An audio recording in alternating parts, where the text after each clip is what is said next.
کہتے ہیں ایک شخص درخت کے نیچے لیٹا ہوا تھا اور خراٹے لے رہا تھا. ایک چھوٹا سا سانپ آیا اور اس کے منہ کے اندر گھس گیا اور ایک شخص گزر رہا تھا, اس نے دیکھ لیا. وہ بڑا پریشان ہوا کہ اگر میں نے اس کو بیدار کر کے کہا کہ تیرے اندر سانپ گھس گیا ہے تو یہ خوف سے مر جائے گا, اب کیا کروں؟ تو اس نے ایک چھڑی سے اس کو زور سے مارا. وہ ہڑبڑا کے اٹھا. کیا ہوا؟ اس نے ایک اور چھوڑی. اس نے بھاگنا شروع کر دیا. وہ بھی اس کے پیچھے بھاگنے لگا. اس کی رفتار کم ہونے لگتی تو ایک اور مارتا. کیا خدایا کیا مصیبت ہے, میں نے اس کو کیا کہا؟ میں تو آرام سے سویا ہوا تھا درخت کے نیچے. لیکن وہ ایک دم گھبراہٹ کا شکار آگے بھاگتا چلا جاتا ہے. آگے کوئی باغ آ گیا تو اس میں فروٹ لٹک رہا تھا. تو کہا کہ کھاؤ. عجیب آدمی ہے, مارتا ہے اور کہتا ہے کھاؤ. اس نے کھایا. کہا اور کھاؤ. اس نے کہا بابا بس میری بس ہوگی. کہا نہیں اور کھاؤ. اس نے اور کھایا. ساتھ جو ہے وہ پانی کا کنواں تھا, کہا یہاں سے پانی پیو. اس نے تھوڑا سا پانی پیا. اس نے زور سے ڈنڈا مارا, اور پیو.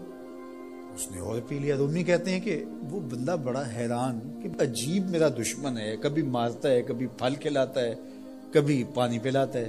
اس نے کہا میرے سے اور نہیں پیا جاتا. اس نے کہا پیتا ہے کہ نہیں, ایک اور چھوڑی. تو اس نے اور پانی پی لیا. کہا چلو دوڑو. جب بندے نے کچھ کھایا ہو تازہ تازہ اور دوڑے تو پھر جو حالت ہوتی ہے وہ آپ سے مخفی نہیں ہے.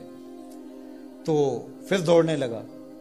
تو آگے جب گیا تو کوئی ٹھوکر لگ گئی. پانی پیا تھا بھرپور اور فروٹ کھایا تھا اور پہلے بھی دوڑ بھاگ کے آیا تھا, اب بھی دوڑنا شروع کر دیا اور پیچھے سے جو ہے وہ ہاتھ میں ڈنڈا پکڑا. اور وہ رحم کاری نہیں رہا. تھوڑا سا ڈھیلا ہونے لگتا ہے تو زور سے مارتا. دوڑتے ہو کہ نہیں دوڑتے؟ تو ٹھوکر لگی, گرا, ساتھ ہی کہہ آئی اور سانپ نکل کے باہر آ گیا اور وہ لہراتا ہوا جا رہا تھا. اس نے اس کو پکڑ کے سینے سے لگا لیا. کہا میں تیرا دشمن نہیں تھا لیکن تیرا علاج یہی تھا.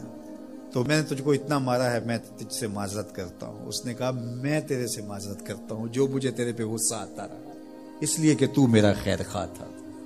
جب حقیقت سامنے آتی ہے تو پھر پتہ چلتا ہے کہ کون کسی کا خیر خواہ ہے اور کون کسی کا دشمن ہے. اس لیے خیر خواہی کے جذبے کے ساتھ الدین والنصیحہ, دین ہے ہی خیر خواہی. تو خیر خواہی کبھی اس طرح ہوتی ہے کہ آپ کسی کی خیر خواہی کر رہے ہوتے ہیں, اسے لگ رہا ہوتا ہے کہ یہ میری خیر خواہی کر رہے ہیں اور وہ آپ کو اس وقت ہی شکر گزار ہوتا ہے. اور کبھی ایسا ہوتا ہے آپ اس کی خیر خواہی کر رہے ہوتے ہیں, اس کو نہیں لگ رہا ہوتا کہ یہ میری خیر خواہی کر رہا ہے, اس کو غصہ آ رہا ہوتا ہے. لیکن جب اس کو بعد میں سمجھ آتی ہے کہ اس نے میری خیر خواہی کی ہے تو پھر وہ آپ کا شکر گزار ہوتا ہے. اور کبھی ایسا ہوتا ہے اس کو بعد میں بھی نہیں پتا چلتا اس نے میری خیر خواہی کی ہے, لیکن تمہارا رب جانتا ہے. وہ اگر رائی کے دانے کے برابر بھی نیکی ہو اور وہ کسی پہاڑ میں بھی ہو, تمہارا رب اس کو بھی لے آئے گا. اس لیے لوگوں کے ساتھ اس نے سلوک کرو اور نیکی کا حکم دو, لوگوں کی بہتری کا سوچو, تو اس سے تمہارا رب تم سے راضی ہوگا.